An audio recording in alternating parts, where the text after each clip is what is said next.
Arestado ang isang habal-habal driver matapos itong nakuhaan ng umano'y shabu sa checkpoint operation ng mga kapulisan sa Rave Park, Legazpi Street, Barangay Maybunga, Pasig City, bandang alas 3:20 kaninang madaling araw.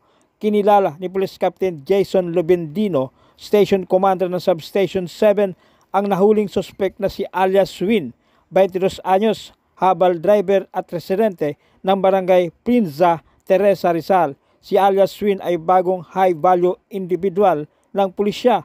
Sa ulat ng Substation 7, habang nagsasagawa sila ng checkpoint operation nang dumaan ang suspect sakay sa Honda Click na motorsiklo, kung kaya't agad itong pinahinto upang hanapan ng driver's license at kaukulang dokumento sa kanyang motorsiklo.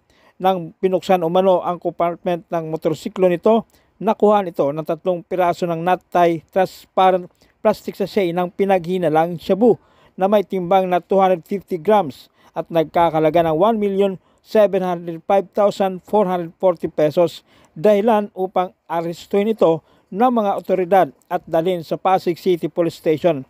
Naharap ang suspect sa paglabag sa RA 9165 o Comprehensive Dangerous Drugs Act of 2002. Ano nangyari? May usap ka ba? Paano to napunta sa'yo? Tinawagan lang po ako. Pumunta po ako sa lugar na to. Tapos doon po nila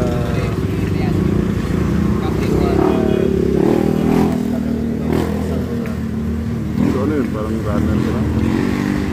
hindi ko po kasi parang ganun na rin po eh. Dila po nila ako ng malaki-laki to. Hindi ko po alam sir kasi pang ilang beses na rin po ito eh. Pang ilang beses na ito? Anim na beses na? Ano trabaho mo ngayon? Ano po? Sir, hapal sir. Ha? Hapal. Hapal? Ilan ang anak mo? Ano po? Dalawa? Bakit mo nagawa to? Sir, dahil nang nahirapan sir kasi may sakit po yung anak ko ngayon eh. Kailangan ko po lupa. Kahit nasa maliit na halaga, kaya ako po yung anak ko sir. So, kailangan ng gamot. Ano yun? Masasabi mo, pinagsisihan mo ba ito? Oo sir, nagsisi ako sir kasi ganito yung pinasok ko na daan eh. Isim nga wala. Pinadala rin ko lang. Karaniwan, naka-anim ka na kamo. Karaniwan sa isang transaction, magkano napupunta sa'yo?